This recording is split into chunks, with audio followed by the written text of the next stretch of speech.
Salut Guillaume. Salut David.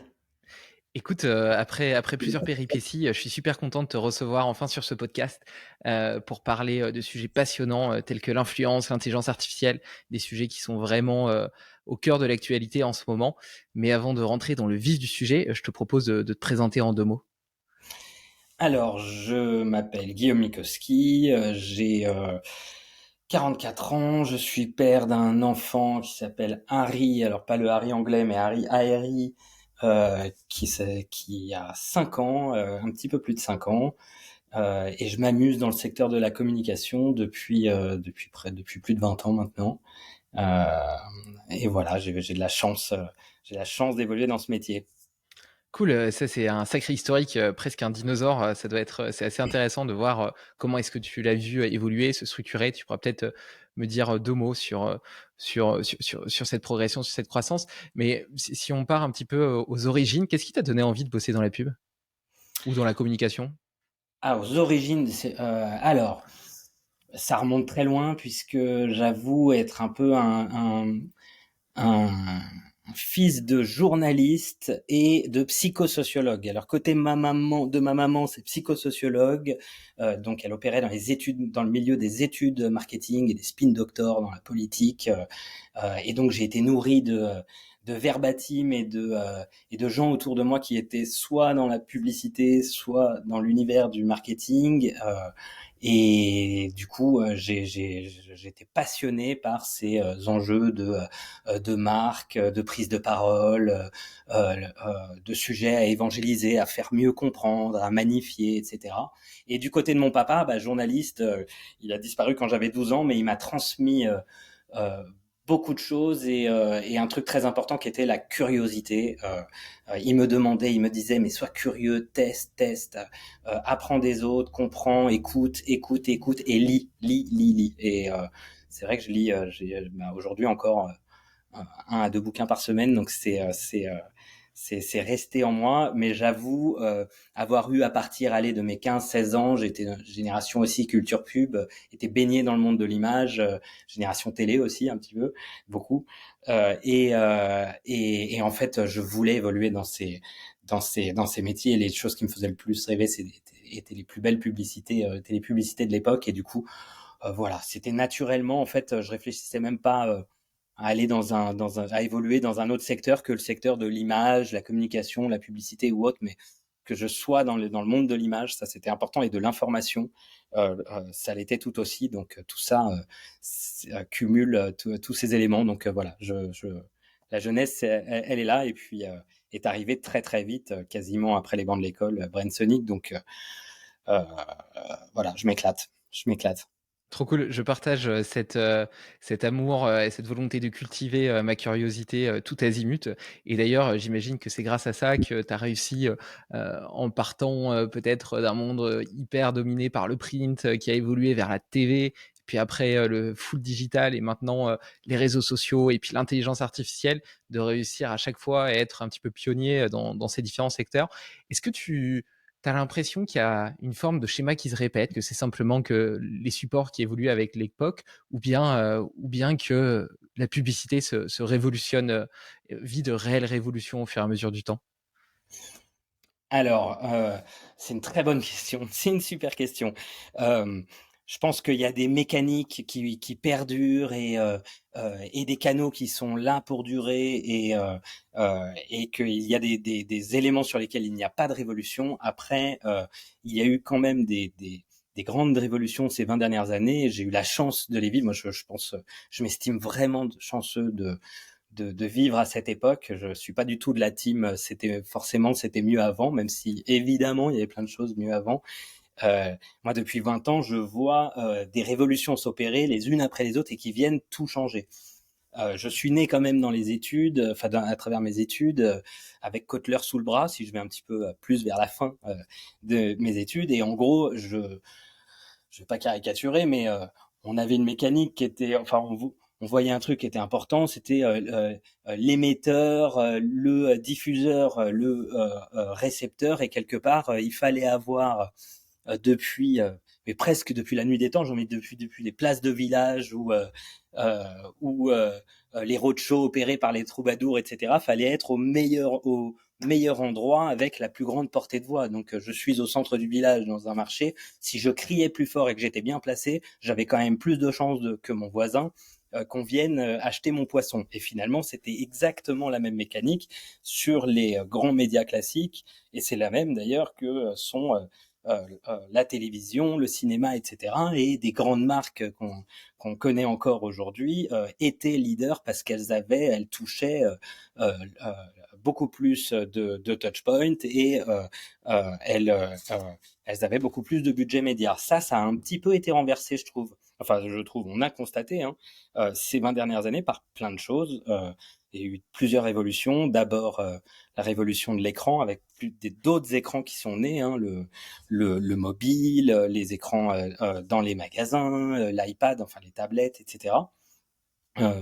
Une seconde, et donc là il y a eu encore une multiplicité, il y a eu ce phénomène d'ailleurs avec le Web 2, les blogs, etc., Internet évidemment, d'infobésité qui a commencé à s'opérer avec finalement un humain, l'homme et la femme qui étaient moins quelque part qui était plus vigilant face au discours publicitaire et qui avait tendance aussi à ne pas voir les pubs de manière inconsciente et moins de pubs en tout cas de manière inconsciente parce qu'elles en avaient trop. Je crois qu'à une époque on était à 3000 stimulés, on est à plus de 10 000 stimuli par jour là. Donc évidemment qu'on zappe un peu tout ce qu'on voit, on diagonalise tout ce qu'on lit, etc. Puis sont arrivés les réseaux sociaux qui ont décuplé tout ça encore plus et qui ont resserré les rangs aussi entre les gens et le pouvoir d'influence qu'avaient les gens. Donc j'ai vécu à travers Brainsonic et à travers le temps là des révolutions qui ont quand même beaucoup changé les choses dans le monde de la publicité, où finalement c'est le sujet de l'engagement. Alors nous, c'est notre signature, The Engagement Agency, ça fait plus de 12 ans qu'on a cette signature et qu'on la garde parce que on est rentré sur des problématiques réellement de l'attention et de l'engagement des audiences. Donc ouais, j'ai envie de répondre aux deux, tu vois, c'est-à-dire qu'il y a des mécaniques qui restent et qui restent réelles. Donc en effet, quand tu as beaucoup de budget média et que tu as une bonne copie TV, que tu as une super plateforme de marque, normalement t'es censé gagner, mais il y a beaucoup d'autres choses qui sont nées et qui ont changé les choses et qui font que ça a donné de la place et de la possibilité à des pure players d'émerger dans des univers dans lesquels on s'imaginait pas du tout que ça pouvait être possible, que ce soit dans le milieu du parfum, de l'automobile ou autre. On voit toutes ces marques qui n'ont pas du tout communiquer avec les mêmes leviers classiques et on les voit aujourd'hui qui sont gros, qui sont devenus gros et qui utilisent aussi les leviers classiques parce que finalement tout ça se complète très fortement. Je ne sais pas si j'ai été clair dans ma Ouais, si, réponse. si, complètement. La question était, je pense qu'on peut mettre 6 heures là, on peut en parler pendant 6 heures, c'est vraiment passionnant. Et et je plains ma maman qui était dans ces. Je vais revenir sur elle, tiens, et ta première question, finalement, elle a pas vécu ça. Elle a vécu les mécaniques encore Kotler et la même chose pendant 20-30 ans pendant sa carrière. Et voilà, moi, je suis très heureux d'avoir démarré plutôt en 2000. Non, mais ça, c'est clair, on vit des transformations tellement rapides dans nos sociétés que le monde que tu connais à 20 ans est plus du tout le même que celui que tu connais à 60 ou 70 ans. Et d'ailleurs, si t'as pas cultivé ta curiosité tout au long de ta vie, tu finis complètement inadapté au monde dans lequel tu vis et ça doit être une cause de stress et puis même d'isolement extrêmement important. Donc, Ah, bon, ça, vraiment. c'est une petite C'est ce qu'on parenthèse. dit, c'est C'est ce une qu'on petite dit aux parenthèse. étudiants, nous. Ah ouais. Beaucoup. Soyez curieux. Vous arrivez. En fait, la magie de nos métiers, quand même, c'est la science des gens, c'est la science des comportements de nos sociétés. C'est notre métier de mieux comprendre. Et quelque part, on les voit, les communicants chez le dentiste ou chez le médecin, ils sont capables d'ouvrir n'importe quel magazine. C'est pas parce qu'il y a un magazine d'équitation là sur le rebord du canapé et que parce que le médecin est passionné d'équitation ou d'aquariophilie que tu vas pas l'ouvrir et que tu vas rester comme un débile sur ton mobile. En fait, tu vas. Enfin, moi, je me dois de l'ouvrir ce magazine d'équitation ou d'aquariophilie et en apprendre un peu plus sur les cyclidés du lac Langkawi, quoi. Faut être curieux. Carrément. Bah, d'ailleurs, ça me fait penser, on a un éditeur média partenaire qui est leader des poissons d'aquarium qui s'appelle Aquaportail et qui est absolument passionné par ça. Alors, on a fait des Génial. vidéos avec lui. On l'a emmené dans un grand aquarium, interviewer les gens qui maintiennent tous ces poissons, etc. Et puis, c'était effectivement passionnant. Et c'est vrai qu'on a quand même cette chance merveilleuse que la Terre, le monde regorge de clés d'émerveillement et de choses à découvrir. Et c'est une quête infinie. Et on peut Bah être au oui. moins sûr d'une chose, c'est qu'on s'ennuiera jamais. Et c'est pour ça Je- que je fais ce métier. Je vais te dire, là, si je te parle de mes 2 derniers jours, j'étais dans l'aérospatiale avec le GIFAS. Je me suis retrouvé sur le sujet des couches culottes enfin, biodégradables et écologiques en brief hier après-midi. Ce matin, je discute. Enfin bref, tu vois, on passe d'un sujet à l'autre et notre métier, c'est quand même d'être un petit peu devant celui ou celle qui a la tête dans le guidon dans son univers, quoi. Donc Hmm. enfin, voilà, quoi. Je me Et réveille je- le matin avec la banane. Et justement, tu vois, je le disais un petit peu plus tôt en intro que vous étiez un peu pionnier dans l'utilisation des intelligences artificielles et notamment de technologies comme ChatGPT. Est-ce que c'est un cas d'usage que de se dire, OK, j'ai un nouveau brief d'un client dans un secteur que je connais absolument pas. Est-ce que je pourrais lui demander de me faire un petit résumé des différentes perspectives de son travail, quels sont ses concurrents, quel est son métier, comment est-ce que c'est construit son historique et puis quels sont ses enjeux? Alors, oui et non. C'est-à-dire, oui, on le fait très clairement et on utilise l'IA, que ce soit en mode avant-vente, en production, en réalisation, en réflexion, en écriture, en génération d'images, en déclinaison, etc. Ça, j'ai 1000 exemples. Et là, tu viens de me donner un exemple très concret. En effet, on le fait, mais il y a un rapport d'erreur tellement important. Il faut se rappeler quand même qu'on est sur des corpus qui sont qui sont parfois où il y a parfois des informations et des données fausses qui sont croisées, etc. Mais tout ça n'est qu'une suite de probas. Du coup, on vérifie les choses et surtout, ça ne vient pas du tout remplacer le travail du planning stratégique qui, lui, va vraiment, qui eux d'ailleurs vont vraiment aller au fond des choses, au cœur des sujets, aller chercher les bonnes études, etc. Par contre, ChatGPT, par exemple, parce que là, ton cas d'usage, typiquement, c'est plutôt ChatGPT, si on parle d'IA générative, va va parfois peut nous permettre un petit peu d'aller plus vite sur des petites checklists ou des choses à pas oublier sur certains éléments. Mais c'est pas forcément l'usage clé. Par contre, après, dès qu'on rentre en mode reco et tout ça, alors là, les IA, on en utilise à tous les étages. Ouais, ça te permet d'avoir une première overview. Après, moi, j'utilise aussi pas mal en brainstorming, non pas comme la solution qui va me trouver mes slogans, mes phrases, etc., mes punchlines et tout, mais plutôt comme une façon d'élargir ma discussion. J'ai plusieurs exemples, tu vois, à cet égard. La première, c'est j'écris un pitch, par exemple. Là, il y a pas longtemps, je faisais une présentation à une soirée avec des investisseurs et j'avais écrit mon pitch et je lui ai dit, Mhm. bah tiens, voilà mon pitch. Qu'est-ce que tu peux me proposer comme variante? Et donc, il me l'a écrit de différentes façons. Et bien évidemment, j'ai pas repris les façons qu'il m'a écrit, mais parfois, je me dis, ouais, tiens, cette formulation de phrase, elle est un petit peu mieux que celle que moi j'avais trouvée. Paf, Mais je vais évidemment. modifier tel mot, tel mot. Donc, il y a ce premier cas d'usage que j'aime bien. Et le second, c'est de s'adapter à certaines cibles. Tu vois, moi, j'ai parfois tendance à avoir, quand j'écris, en tout cas à l'écrit, avoir une écriture, un phrasé trop littéraire, qui est mal adapté justement à des populations plus jeunes ou à des réseaux sociaux. Tu es bien placé pour le savoir, puisque Brainsonic est particulièrement connu pour son travail sur l'influence. On pourra en parler peut-être un petit peu après.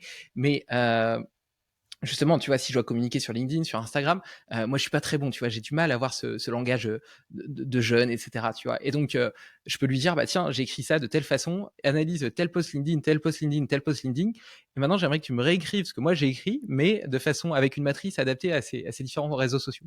Est-ce que vous faites ça aussi un petit peu? Alors oui, mais alors ça, on le fait réellement à tous les étages. Je vais te donner des exemples très concrets, hein. Alors juste sur mon usage à moi de la vie de tous les jours, pas plus tard qu'il y a 1 heure, j'ai envoyé un tweet où je me suis aperçu, et là, j'aurais pu le faire moi-même, mais honnêtement, ça va plus vite et ça permet aussi parfois de donner des petits tips ou des éléments de phrase en plus. J'envoie un tweet, je m'aperçois que je suis un petit peu plus long, donc je crois que c'est 280 caractères, si je me souviens bien, ou 240. Bon, je devais avoir quelques caractères de trop, quelques mots de trop. Ben je l'envoie et je voulais surtout pas perdre les infos qui étaient je crois qu'il y avait 4 infos clés Mmh. dans mon tweet.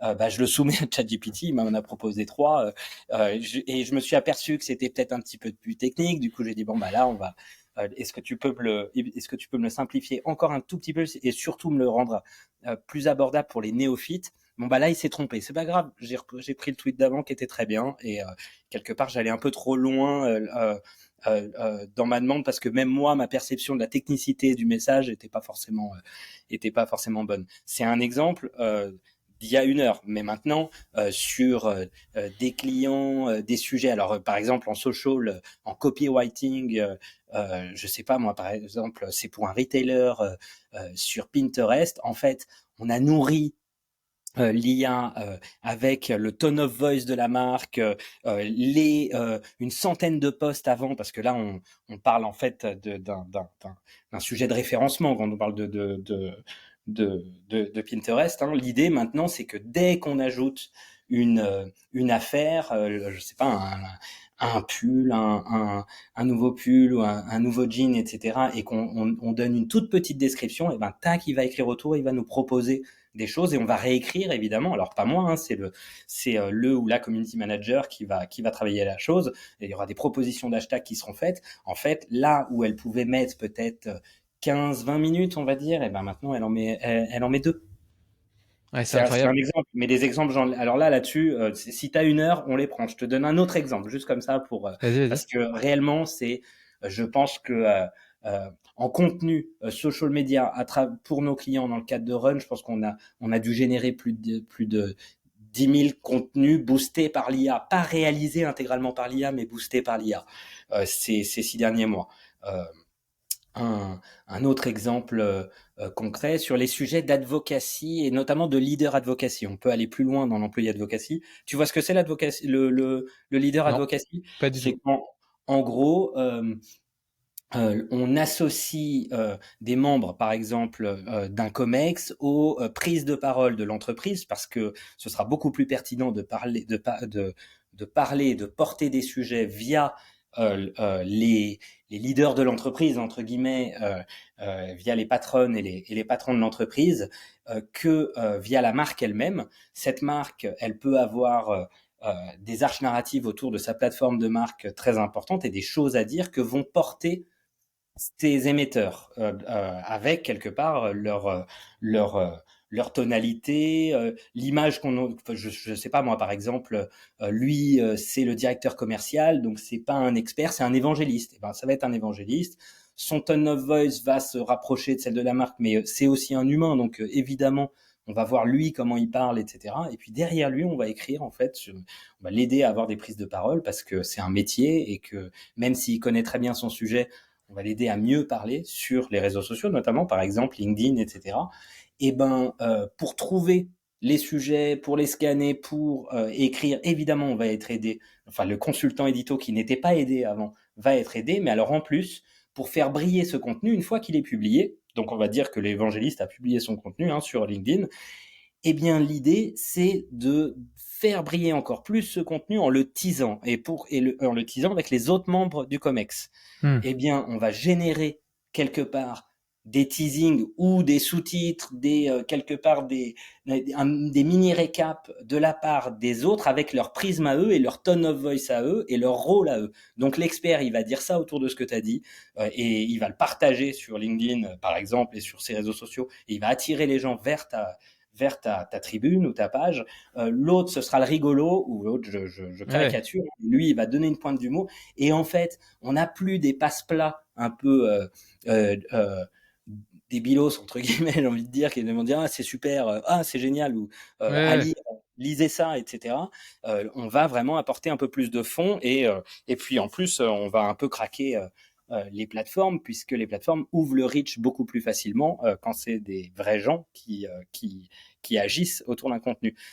Et tu peux étendre ça à l'employé advocacy, c'est-à-dire à l'ensemble des collaborateurs, où tu vas tous leur donner un prêt à partager un peu différent en fonction de leur métier, de leur univers, à eux de l'utiliser ou de pas l'utiliser, mais on leur permet de briller aussi un peu plus sur les réseaux sociaux en partageant ce contenu intelligent. Si on avait fait ça sans les IA génératives, eh ben, on aurait du mal. On le faisait déjà avant un petit peu, mais juste un petit peu parce que il C'est y a pas que les rentable. très grands, il y a que les grands comptes qui ont les moyens, hein, quelque Voilà. part Ouais. c'est Ouais, un tandis que là, sujet tu arrives à faire une vraie toile d'araignée qui permet de converger dans ce point exactement. central et puis en plus de parler d'une même information avec plusieurs tons différents qui vont peut-être parler à différents types de personnes. Et Voilà. tu as parlé de complexité des sujets. Et c'est vrai que c'est un usage auquel on ne pense pas forcément, mais simplifier un sujet, c'est aussi quelque chose d'extrêmement puissant dans une prise de parole. Tu vois, tu parlais Et c'est dur. de ces Et chefs c'est dur en d'entreprise, plus. mais exactement, c'est dur. Tu parlais de ces chefs d'entreprise qui maîtrisaient très bien leur sujet. Justement, parfois, leur problème, c'est qu'ils maîtrisent trop bien leur sujet et que justement, pour parler au grand public ou à leurs clients, etc., parfois, il faut descendre un niveau en dessous. Et tu peux dire à ChatGPT, bah tiens, explique-moi le concept d'entropie et de négantropie comme si j'étais un collégien de 14 ans. Et il va t'expliquer avec des termes hyper simples. Alors que toi, tu aurais essayé de le faire, tu aurais tout de suite rajouté de la complexité là où c'est pas C'est nécessaire. ça, Et exactement. Mais tu vois ce que tu me disais que tu étais avec des investisseurs tout à l'heure ou avec des fonds d'investissement. Euh, euh, je crois, hein, tu me l'as dit là il y a 2 secondes, ouais, enfin tout à fait, il y a ouais. 2 minutes. Ouais. Et en fait, je te donne un exemple, et c'est vrai, c'est important. Il y a plusieurs années, on avait un fonds qui s'appelait Ardian derrière Brainsonic parce qu'on faisait aussi du soft, on était aussi beaucoup dans la vidéo, etc. C'est pour ça que ça me parle Fabster. Quand tu me parles de Fabster, c'est drôle puisque finalement le métier d'agence, on l'a vraiment développé à partir de 2009-2010 chez Brainsonic. Et un jour, et donc l'investisseur en question, c'était AXA Private Equity qui est devenu Ardian. On est dans le bureau, dans une grande salle avec la grande patronne. On lui présente Brainsonic en 10 minutes, 15 minutes. Et puis il y a un des associés qui entre, qui arrive en retard, qui dit désolé, je suis arrivé en retard et tout. Et la fille, donc Dominique Sénéquier, qui est toujours patronne d'Ardian, il me semble, un président d'Ardian, résume mais vraiment 45 secondes notre proposition de valeur. Et nous, on était sur les... on était waouh.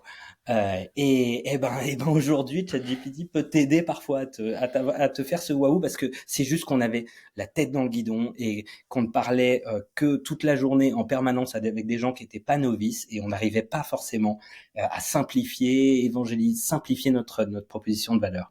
Et, Et euh, puis, et et surtout voilà. dans nos industries, tu vois, tu as utilisé plusieurs fois le terme d'évangéliser. Si tu as besoin d'évangéliser, c'est parce que de base, on est quand même dans des industries qui utilisent un Pas du jargon net, extrêmement complexe, très difficile d'accès. pas Et de toi, lino. comme tu as l'habitude de bouger, d'utiliser tous les jours ces termes, etc., ils sont devenus naturels, ils font partie de ton langage. Mais pour n'importe qui d'autre, c'est du charabia, quoi. C'est vraiment Ouais, du t'as raison. japonais. T'as raison. C'est vrai. Et tu avais l'air de dire que tu utilisais pas mal d'autres IA. Est-ce que tu pourrais en citer quelques autres avec des cas d'usage que tu trouves intéressantes? Bien sûr. Alors, bon, donc en effet, un ChatGPT, on se l'est dit, mais ça peut permettre plein d'autres choses. Je te donne un dernier exemple et après je passe sur Vas-y. d'autres.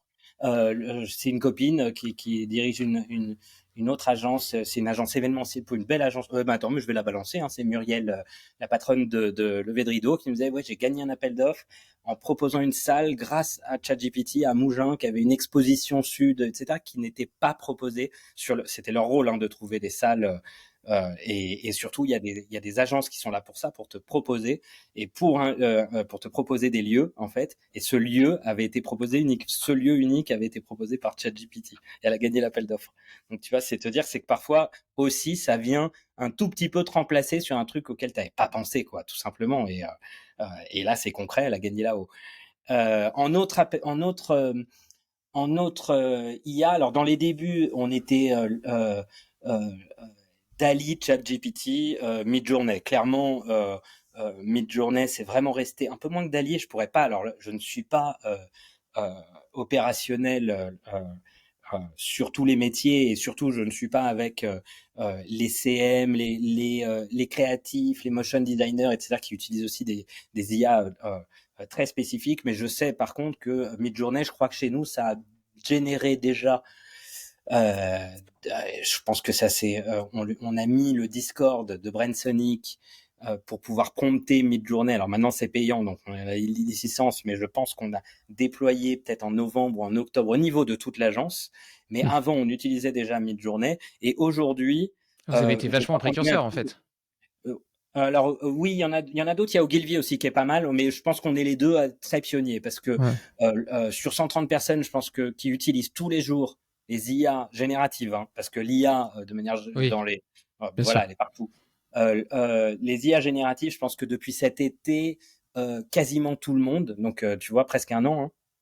Quand je dis cet été, c'est août, juillet, août dernier. Après, ChatGPT 2, 3 pour les développeurs, ça a 3 ans en fait, notamment, Ouais.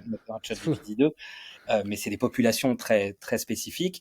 Midjourney, je crois que depuis Discord novembre ou décembre, je sais pas, je crois qu'on a généré plus de 150 000 visuels. On le sait puisqu'on le voit vu que c'était c'est sur le Discord de l'agence. Par contre, et voilà, tu me demandais une autre qu'on utilisait beaucoup, c'est Midjourney. Après, je peux te donner un autre un fou chez nous, DG de l'agence Mathieu Cruc, qui vraiment a insufflé ça énormément chez nous. Il me montrait un truc il y a une semaine.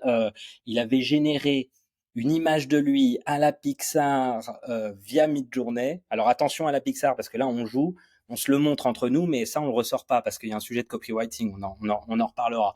Mais il avait fait du deepfaking via une autre IA, je me souviens plus du nom sur Discord, mais je me souviens plus du nom. Il avait synthétisé sa voix via Eleven Lab. Tu vois ce que c'est ce Non. synthétiseur de voix? C'est dingue. Ça peut, en fait, tu lui rentres 10 minutes, 15 minutes de prise de parole et je peux te promettre, vas-y, ressors des phrases après avec le truc, tu vas halluciner. Et ensuite, il avait généré une animation via Agent, une autre IA d'animation. Et en fait, je vois mon associé parler face à moi et me présenter un truc. Alors, il est encore un peu, c'est ultra réaliste. Vraiment, c'est son visage. Sauf que je l'avais en deux fois. Je l'avais avec son visage et sinon en mode Pixar. Mais c'est sa voix et il me donnait une présentation qui était complètement. Franchement, j'étais ahuri. Et là, il a utilisé finalement 5-6 IA génératives pour arriver à ça. Donc chez nous, on en a absolument à tous les étages sur mais en effet, Midjourney sur les storyboards, sur la retouche d'image, etc. Enfin, la scintographe. Enfin, en fait, je pourrais en parler une heure parce ça s'utilise toutes les heures chez nous. Je pense que Midjourney est utilisé, c'est normal. Ouais, ouais, Midjourney, il y a vraiment des résultats qui sont bluffants. Après Dall-E, j'ai testé plusieurs fois, j'ai jamais réussi à faire des trucs, un peu jolis. Peut-être que c'est moi qui l'utilise Ouais, mal ou bah que tu c'est vois, moins puissant, mais c'est un peu le cas chez nous. Alors moi, en plus, tu me parles, moi j'ai jamais testé Dali, j'ai vu Dali être utilisé chez moi, mais moi j'en ai pas l'usage j'en ai l'usage dans mon métier avec les gens qui sont dans l'agence, mais c'est pas Dali, c'est Midjourney, très clairement. Je te donne un exemple d'un truc qui a été fait il y a 10 jours sur un événement tu connais Essilor, pour Essilor, un ouais, événement ouais, interne. bien sûr. Ils sont 900 ou 1000, je pense, 1000 bonshommes à Orlando, une grande, grand kick-off international, un événement interne en 2 jours, et ils veulent faire un photo booth. Ouais, Ils montent un photo booth sur place et ils veulent finalement euh, euh, transformer les visuels cadrés donc de leur collab en mode futuriste avec évidemment des lunettes futuristes pour répondre à un sujet aussi de stratégie euh, euh, de- pour les prochaines années. Et bien là, sur Discord, parce qu'on parle beaucoup avec les communautés à l'international, sur Discord, quelqu'un expose le problème en disant « Ouh là là, il y a que 2 jours, on n'a que 2 jours pour le faire. Si on avait eu une semaine, il n'y a pas de souci pour soumettre ça à l'IA générative, mais tu sais, il y a un temps de latence, le temps, etc. C'est compliqué. » Eh ben, on a proposé un truc qui mixait finalement du no-code avec Airtable. Tu vois ce que c'est Airtable, ouais, le tout à CM fait. intelligent, ouais, voilà. Airtable, un système de formulaire, ils envoient la photo avec leur nom, prénom, leur âge, on renseigne Midjourney, Midjourney te rend dans les secondes qui viennent, minutes qui viennent, le portrait en mode futuriste, ultra Ouais, réaliste avec son... Bon bah ça, on n'aurait jamais pu le faire il y bien a sûr. 6 mois. Ça me fait penser un peu, là, il y a une startup qui se lance qui s'appelle Argile.ai, lancée par Ouais, Laodis Ménard, qui est un ancien de Tids. Et justement, tu vois, il interconnecte en no-code, enfin, il offre un outil no-code qui interconnecte plusieurs intelligences artificielles et qui permet notamment de faire ça. Tu vois, tu fais un template, etc. Et par exemple, ouais, tu mets une photo de chambre vide, puis tu fais un prompt en disant, bah voilà, je voudrais avoir plusieurs propositions avec un lit, une décoration dans tel style. Et puis, tu as plein de décorations, donc on imagine bien l'utilité pour des agences immobilières qui voudraient aider les clients à se projeter. Et de la Bien même sûr, façon, là, tu parlais des avatars. Il faut l'entraîner un petit peu, donc tu envoies une dizaine de photos portraits de toi, quoi. Et puis après, tu peux générer des versions de toi en mode heroic fantasy, en mode jeu vidéo, en mode super-héros, en mode c'est ça, rétro, etc. Et c'est hyper exactement. puissant, hein. Les résultats sont dingues, quoi, d'une Ouais, qualité. ouais. T'aurais un graphiste sur Photoshop aurait mis une semaine à le faire, quoi. Ah bah tu parles de Photoshop, d'ailleurs Adobe aujourd'hui avance très très vite Ah ouais. et propose déjà, et alors ce qui est important c'est que euh, cette histoire, il y a un vrai sujet sur les copyrights, hein, et Bien d'ailleurs sûr. aux États-Unis tu dois le voir et en entendre parler tous les jours, ça attaque et c'est normal. Parce que derrière, il y a un vrai sujet de droit d'auteur, et à partir du moment où tu sais pas euh, forcément, je crois que d'ailleurs, bah, enfin c'est même sûr, hein, euh, euh, c'est, euh, euh, c'était Getty Images qui avait attaqué parce qu'ils s'étaient rendu compte qu'il y avait leur watermark qui apparaissait dans certaines publications. Donc c'était bien la preuve que Hmm. ils avaient été scrappés Ouais. euh, euh, Getty La banque Images. ouais. L'ensemble de de la banque d'images l'ensemble ou partie en tout cas de la banque d'images de Getty Images. Parce que eux, typiquement, ils sont mis à mal sur le sujet. Évidemment, ça remet leur modèle en question. Euh, Nous, on fait très attention, justement, c'est que c'est comme des écuries fermées. On fait attention de nourrir aussi les IA avec des choses qui sont libres de droit ou copyrightées pour la marque, parce qu'il y a des risques, évidemment. Ouais, c'est important de préciser effectivement. Bon, on a pas mal parlé d'IA. Je vais juste faire une toute petite incursion sur le monde de l'influence parce que c'était la deuxième thématique qui m'intéressait. Tu as parlé tout à l'heure un petit peu de cette rétrospective de l'évolution de la publicité ces 20 dernières années. On a vu une évolution du mass média vers du ciblage de plus en plus précis qui a aussi été concomitante avec un développement tout azimut du nombre de supports et comme tu le disais, des interactions publicitaires, ce qui rend difficile le fait d'émerger.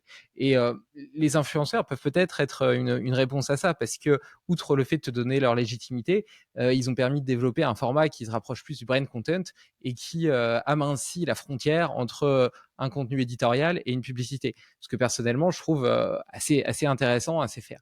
Le problème, c'est que il y a eu beaucoup d'abus et il y a plein d'influenceurs qui n'étaient pas forcément bien intentionnés, qui ont commencé à populariser des marques tout azimut et notamment des trucs de dropshipping chinois, Alibaba, complètement pourris.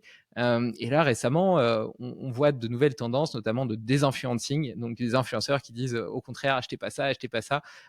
Et puis une remise en cause du ROI qu'on peut atteindre en travaillant avec ce genre de personnes. Alors, il y a des réponses alternatives, la micro-influence notamment, qui peut en être une. J'en parlais aussi le podcast avec le Otherweed.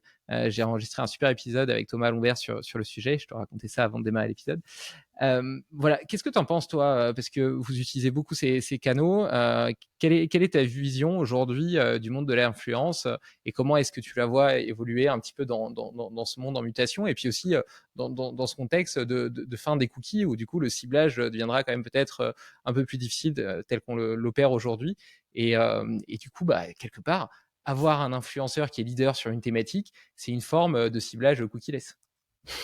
Ouais, complètement, complètement. Tu réponds un peu à tes questions, hein, quand même, quand tu me parles. C'est drôle.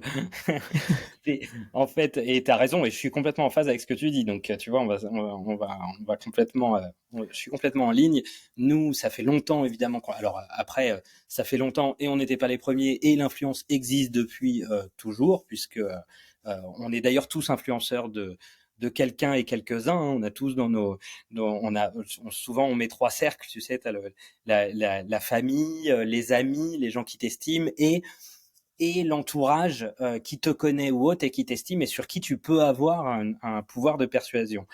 Clairement, quand on a vu les réseaux sociaux arriver, pour nous c'était 2007, 2008, Facebook, etc. On a vu tout de suite ce phénomène. D'ailleurs, ces réseaux sociaux et ces plateformes ont été construites sur ces problématiques. Le Facebook, on connaît la naissance de Facebook, hein, c'était pour rapprocher les étudiants de leur campus ensemble. Je vais pas faire le je vais pas refaire l'histoire, mais après, en gros, ça a été un peu cheval de Troie, puisque on a dit aux annonceurs, regardez, c'est là que ça discute, venez.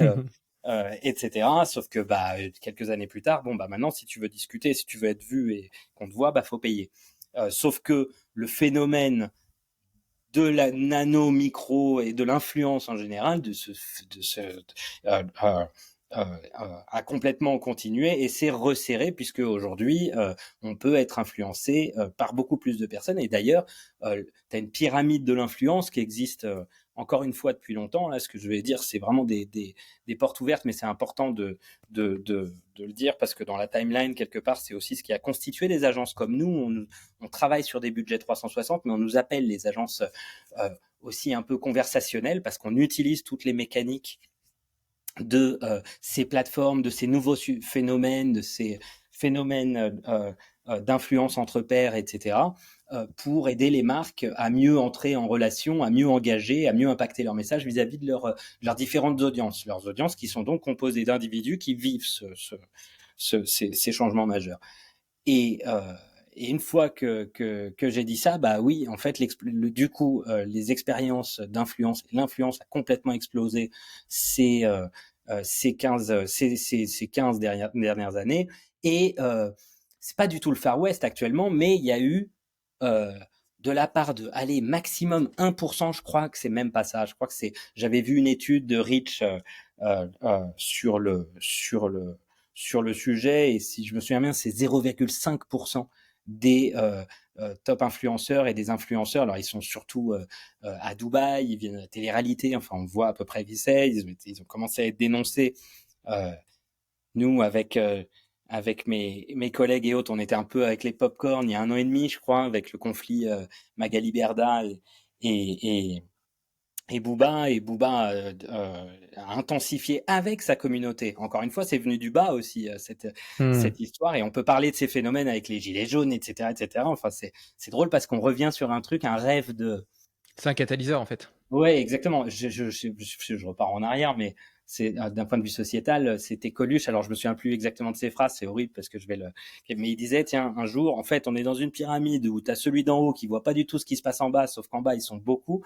Un jour, il va falloir remuer la merde qui est en bas, et si jamais il sent cette merde, il fera peut-être quelque chose si ça remonte. Et en fait, aujourd'hui, tout le monde on est rapprochés les uns les autres. Et Booba a commencé à dénoncer. Bon, désolé, j'ai fait une digression, mais Booba a commencé à attaquer tout ça. Ça a fait de plus en plus de bruit grâce à sa communauté. C'est pas lui tout seul, hein, et ça a sensibilisé tout le monde. Et puis finalement, c'est arrivé sur le bureau de Bruno Le Maire, des députés, etc. Des députés ont pris le sujet en main. Et là, dans les heures qui viennent, jours qui viennent, il y a un décret qui non seulement est voté, mais appliqué. Et ce décret, il va permettre évidemment d'éviter tous ces sujets. Alors, tu parlais de dropshipping, en effet, dropshipping de marques chinoises auxquelles on accole une nouvelle marque qui va être éphémère, que des trucs interdits, hein. Normalement, tu vas en prison, en fait, quand tu fais ça, tu n'as pas le droit de faire ces choses-là. Ça va être légiféré. On va aussi avoir plus de codes pour prévenir quelque part que le sujet est à caractère commercial, publicitaire, sponsorisé, etc. Attention, on va être très regardant sur le décret et la loi, parce qu'il y a des choses qui, pour moi, relèvent un petit peu encore du non-sens. Il faudrait voir les sujets liés à la dotation, par exemple. Je te donne un exemple, mais je sais pas encore une fois ce qui va être voté, ce qui va arriver. Mais j'ai l'impression pour l'instant que, tu sais, quand tu fais une conférence RP et que tu fais essayer ton produit, ou que tu donnes ton produit pour que les gens en parlent, et donc les journalistes ou les influenceurs, influenceuses qui sont sur place, eh bien demain, si ces influenceurs, influenceuses sont sur place et sont obligés, quand ils en parlent, alors que ça fait partie de leur passion, je sais pas moi, tu parlais d'aquariophilie tout à l'heure, un champion, enfin quelqu'un qui est un expert en aquariophilie, qui n'est pas journaliste mais qui est très légitime pour sa cible, si on lui a présenté une nourriture pour pour un type de poisson, le problème c'est que j'y connais rien, mais qui va qui va tout changer, et les poissons vont avoir plein de nouvelles couleurs, vont être super beaux et vont vivre super longtemps grâce à cette nourriture. Évidemment, on va lui donner pour qu'il teste. Est-ce que s'il en parle en bien ou en mal, il est obligé d'apposer un mot, un petit laïus sur le fait que ce truc est à caractère commercial? Je pense que c'est un non-sens. Donc il faut voir un petit peu jusqu'où ça va tout ça. Ouais, bah, je pense qu'à partir du moment où la personne, parle de son enfin, avec son esprit critique, avec son libre arbitre, et peut en parler libre d'en parler en bien comme en mal et partage simplement son avis et pas payé pour avoir un avis. Partage son Oui, avis et mais pas une payé pour avoir un dotation, avis. mais quelque part, c'est une dotation qui lui a permis de parler. Oui, Et mais c'est une donc, dotation qui était pas conditionnée au fait d'avoir un avis positif. Il aurait pu dire: «Ouais, cette nourriture, c'est de la merde, ça te fait c'est mourir ça. tous mes poissons». On est d'accord. Et pour l'instant, là, ils disent que selon le, en fait, ils vont donner un, un élément sur le prix. En fait, ils vont, ça démarrera à partir de tel ou tel budget. Là, c'est là que je comprends un peu moins, donc j'attends de voir et on regarde avec attention OK, ce si on te sujet. fait essayer une Ferrari, c'est considéré comme un pot de Voilà, vin. Par contre, si c'est de la bouffe pour poissons, on s'en fout. voilà, peut-être, certainement. Bon On verra. et de par ta longue expérience et ta curiosité infinie, comment est-ce que tu vois, l'avenir de la publicité? Comment est-ce que tout ça va évoluer à ton avis dans les années à venir? Je suis Et pas Madame Irma. Ce que je sais, c'est que si je reste sur l'influence, mais on peut aller ailleurs après, hein. Mais si je reste sur l'influence, attention de pas transformer trop de monde et tout le monde en homme sandwich sur les grands dispositifs d'advocacy notamment, où là on va attaquer les critères de nano, micro les moyennes influences, on va dire. Tu sais, nous on les marketeurs, les communicants, on a besoin de segmenter, hein, comme ça mmh, les populations. Ça fait un peu novlangue là, c'est euh, il va falloir qu'on fasse attention parce qu'on casse nos jouets facilement, quoi, à trop utiliser, bien user, sûr. etc. Ce qu'ont fait Là, les c'est médias avant, au final, c'est un éternel exactement, recommencement, hein. Tu vois, les médias, au début, exactement. il y a commencé à y avoir des formats. Au début, c'était assez propre. Puis après, ils se sont rendus compte qu'en en ajoutant un de plus, bah, ça faisait plus d'argent. Donc, ils en ont ajouté de plus en plus. Et puis, en fait, sans qu'ils s'en rendent compte, petit à petit, au global, le CPM par format a diminué. Et donc, maintenant, ils sont pris à leur propre piège, à être obligés de garder et de maintenir plein de formats sur leur page pour avoir des RPM C'est ça. équivalents à ce qu'ils avaient avant lorsqu'ils avaient moins de formats. Exactement. Je pense qu'il y a aussi plein de choses sur lesquelles on va devoir prendre beaucoup de nous, agences et les annonceurs, beaucoup plus nos responsabilités sur le fait de pas trop parler partout, partout et noyer notre auditoire. Là, on voit des études sur la Gen Z, hein, où il y a des mômes qui sont en ce moment là qui consomment leur téléphone entre 10h45. Écoute-moi bien parce que 10h45 c'est C'est la moyenne c'est basse. la moyenne basse Ça fait peur. et 11h45 par jour. Ok, Et on ils y parle d'une moyenne. En C'est sachant qu'on est éveillé 16 heures par jour, ça veut dire que voilà. plus des 2 tiers du temps sont consacrés et passés sur le téléphone, quoi. Voilà, donc est-ce que la Gen Z va être complètement voûtée sur, parce qu'elle est en permanence les yeux sur son téléphone? Est-ce qu'elle apprend à écouter l'autre enfin, c'est compliqué. D'ailleurs, euh, beaucoup sont en train de parler de ces sujets-là. Moi, c'est des sujets sociétaux qui m'intéressent Surtout en tant que encore père, plus. en Et nous, plus. on est opportunistes, donc en fait, on profitera en permanence de toutes les avancées sur, tu vois, tu es dans la vidéo, sur les vidéos immersives, interactives, plus intelligentes, plus conversationnelles, plus impactantes, plus personnalisées, parce que c'est ça le sujet, c'est un sujet aussi pour mériter l'attention, c'est l'hyper-personnalisation, et tu peux la faire même dans une campagne print d'affichage en fonction du lieu, de l'endroit, du moment, du sujet, de la news que tu auras pu hacker, etc., etc. Bon, bah, tout ça, faut qu'on soit plus performant, faut qu'on soit plus intelligent, faut qu'on soit moins intrusif, faut qu'on continue à être plus responsable, quoi. Ça, c'est sûr. Mais je suis pas Madame Irma, je pourrais pas te dire où tout ça va. Non, mais en tout cas, c'est vrai que cette volonté devrait pour une publicité, plus éthique, que ce soit d'un point de vue, pression publicitaire, interaction avec, point d'interaction avec les internautes, identification du message publicitaire et engagement, RSE, c'est clairement des tendances de fond qui sont et qui sont en plus, à mon avis, bienfaitrices à la fois pour les marques et pour les consommateurs. Parce que, bien évidemment, c'est les Carrément. consommateurs qui attendent ça, mais d'un autre côté, aujourd'hui, elles attendent des marques qu'elles soient beaucoup plus vertueuses dans leurs actions. Et donc, les marques, en l'étant, améliorent leur valeur perçue auprès de leurs cibles et donc potentiellement leur capital sympathie et les produits qu'elles arriveront à vendre. Donc, je veux dire, Mais totalement. l'éthique rejoint souvent le business. Je te parlais de notre offre RSE un peu plus tôt. Bah, en réalité, elle coûte pas vraiment plus cher pour l'annonceur et pour autant, elle permet de doubler la durée de la campagne, d'avoir un vrai impact d'un point de vue environnemental et sociétal. Et voilà, tu vois, je pense aussi à Uber qui avait fait une pub et qui disait rouler Uber Green, c'est moins cher. Tu vois, Mmh. on a souvent tendance à associer la RSE à un surcoût énorme et à un sacrifice, alors qu'en fait, si tu es pragmatique, eh bien, il y a autant d'avantages business que d'avantages environnementaux. Et tu vois, nous, on opère dans la vidéo. Le fait d'avoir un player plus léger, ça nous permet évidemment de réduire notre empreinte carbone, mais ça nous permet aussi de charger plus vite. Donc, meilleure expérience utilisateur. Meilleure Bien expérience sûr. utilisateur, c'est égal. On arrive à passer plus de pubs et on a de meilleurs scores de viewability, de VTR. Enfin bref, tout se recoupe au En final. plus, tu consommes moins, donc tu payes moins quelque part, Ouais. et Non, mais oui, cetera, et oui, voilà, c'est cetera. vrai, exactement, tu vois, Tout en ça frais n'est que d'infra-streaming, vertueux, bien sûr. etc. Voilà. Tout ça Donc, n'est que je pense que vertueux. c'est vraiment de cette façon-là qu'il faut le voir et pas en mode décroissance, etc. Enfin, je veux dire, je trouve que souvent, c'est d'un point de vue business, c'est perçu comme quelque chose de négatif. Et j'aimerais au contraire changer ce message parce que c'est pas ma Mais tu as vision des raison, choses. et tu as raison, et tu as quel âge, toi? 32 Excuse-moi. ans. Et je suis 32 ans, papa c'est aussi, tu vois, parfait. donc c'est des questions qui me Ouais. touchent aussi.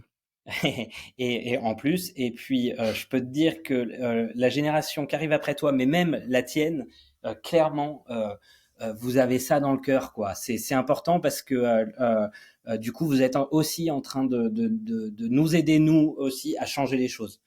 Très clairement, moi, il y a encore 7-8 ans, je me serais peut-être pas rendu compte que je montais sur des briefs pas forcément éthiques, écologiques, etc. Aujourd'hui, c'est regardé chez nous en interne et autres, et on refuse des briefs. Après, c'est Je- un luxe aussi. Tu peux te le permettre parce que tu as une boîte qui a bien réussi, tandis qu'il y a Tu as 8 ans raison, ou 9 ans, si tu as tu es en raison. mode traversée du désert ou mort de faim, bah, tu prends ce qui vient parce que sinon tu meurs, quoi. Tu as raison, mais tu peux aussi rentrer dans une boucle où tu réponds, mais en même temps tu accompagnes pour aller ailleurs, tu accompagnes l'autre pour aller ailleurs, pour aller dans une meilleure direction. Donc quelque Et, part, ce que je te dis, tu as complètement raison, et on peut changer les choses aussi en les acceptant, ces briefs, et en les faisant changer. ça me fait une transition parfaite pour la question suivante, justement. Comment est-ce que tu accompagnes ces briefs? Qu'est-ce que, si tu avais un budget d'1 million d'euros pour une marque, ça serait quoi un peu ton plan média idéal? Alors, comme je te le disais, bien évidemment, ça dépend des objectifs, ce que tu veux faire de la PR, du branding, de l'awareness, machin. C'est pas ça l'idée. L'idée, Ouais, c'est de te poser une question ouverte qui te permet de parler de formats que tu trouves inspirants, qui t'excitent, qui te plaisent, tu vois, et puis des petits signaux faits, des choses que tu trouves un peu sympas. Si demain tu montais une startup, tu te dirais, ah, ça, il faut absolument que je sois dessus parce que c'est génial. alors, si j'ai 1 million, je mets 200K dans de la découverte. Je reste très pragmatique sur mes 800 qui vont répondre à mes KPIs directement et qui vont me permettre qui vont me permettre d'atteindre mes objectifs. Mais si j'ai le luxe de pouvoir mettre 200K, sachant que c'est pas énormissime un budget d'1 million média, mais si je peux me permettre d'avoir 200K pour tester des choses, encore une fois, c'est un sujet de curiosité, pour tester des choses qui vont répondre à des éléments de signaux faibles ou autres qui me disent Et tu qu'il faut testeras quoi? peut-être y aller. Comment? Tu testeras quoi justement avec ces 200K? Oh, plein de choses. C'est ça Je qui sais pas, m'amuse. ouais, qu'est-ce que j'aurais en tête là actuellement? Peut-être des sujets liés à la nano-influence, des sujets liés à des plateformes de gaming sur des métaverses gaming, peut-être Hmm. des proto-métaverses aussi, des sujets un petit peu en avance de phase où là, je sais que j'aurai peut-être pas de résultats, mais je vais peut-être choper d'autres insights qui vont me permettre d'aller plus loin ailleurs, etc. je c'est trop large, ça dépend de quelle marque je suis ou autre, mais en tout cas je serai curieux et j'irai là où les autres ne sont pas. On est tous un peu aussi avec nos marques dans un périphérique très embouteillé. Bah, j'aurais tendance à Hmm. aussi utiliser un petit peu d'autres chemins et prendre le risque d'avoir des résultats zéro, hein, sur le sujet. Euh, et Mais peut-être de trouver un océan bleu. bah voilà, un océan bleu, exactement. Exactement, à la recherche de l'océan bleu. Et voilà, Donc il bah y a justement, évidemment plein de choses actuellement qui font réfléchir et qui avancent, qui progressent, typiquement, et puis des technologies aussi, tu vois, l'Apple, la sortie d'Apple il y a 2 jours, beaucoup la moquent, il y a un mème là, il y a c'est même un mème sur Internet. Bon, faut tester, faut regarder, faut essayer, et clairement c'est aussi des nouveaux carrefours d'audience, tout ça. Ouais, ouais, clairement et puis même après, tu vois, outre les supports, il y a aussi la façon dont tu les utilises. Ça me fait penser, je sais pas pourquoi, mais à cette, à cette communication de Burger King, vs McDonald's, bon, qui à mon avis aujourd'hui est même un cas d'école, mais qui montre comment est-ce que, justement dans cet océan rouge, tu arrives à créer ton propre océan bleu, quoi. Bah, c'est ça, complètement. Si je suis une marque justement, un directeur marketing, que j'ai envie, de partir à l'exploration, à la recherche, de cet océan blanc bleu avec Brainsonic, comment est-ce que je fais? Comment est-ce que je te contacte? Comment ça se passe? Oh, écoute, tu nous contactes sur notre site internet ou sur LinkedIn. Tu peux me contacter directement. Tu peux contacter mes associés ou n'importe quelle collaboratrice ou collaborateur de l'agence qui se fera un plaisir de répondre. Tu as une typologie de clients un peu particulière en termes, de taille, de thématique ou bien Alors, c'est vraiment ouvert? on travaille normalement plutôt avec des grands comptes.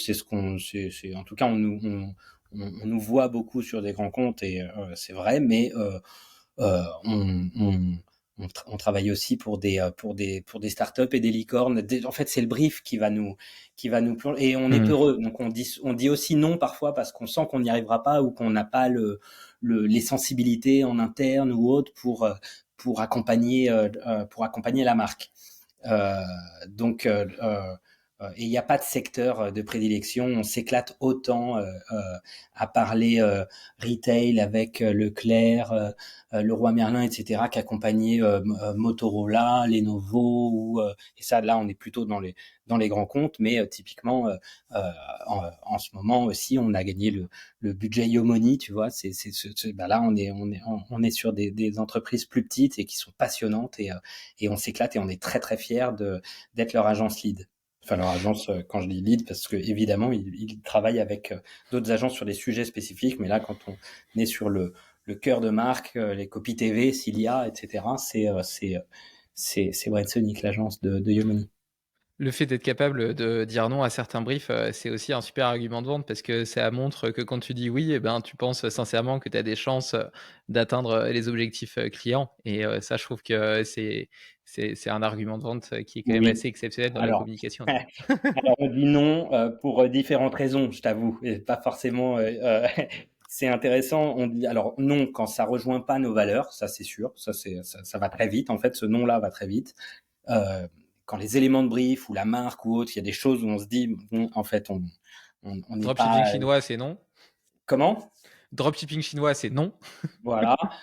Deuxième sujet qui peut nous faire dire non, c'est, bah, tu sais, nous, on est souvent, enfin, dans nos mondes, on est soumis aux appels d'offres, hein, alors, on est très, très regardant sur la charte de la belle compétition. Enfin, on la suit, et du coup, on répond pas aux appels d'offres de plus de 3 agences. On répond pas aux appels d'offres où il n'y a pas de budget identifié parce que le seul moyen de voir qui va être le meilleur, c'est que tout le monde joue avec le même budget, évidemment, hein. Mmh. Le plus malin, le plus intelligent, bah, faut donner le même niveau d'info à tout le monde. Bah, ça, c'est des choses. Parfois, il manque des choses dans ces briefs et les annonceurs ne sont pas assez sensibilisés sur le sujet et ne comprennent pas et te disent mais non, mais nous, on a mis 10 agences parce qu'on voulait 10 propositions. Ben ouais, mais là, t'as tué 2 emplois dans notre industrie en fait, hein, parce que tout le monde a mis 30 000 euros pour répondre.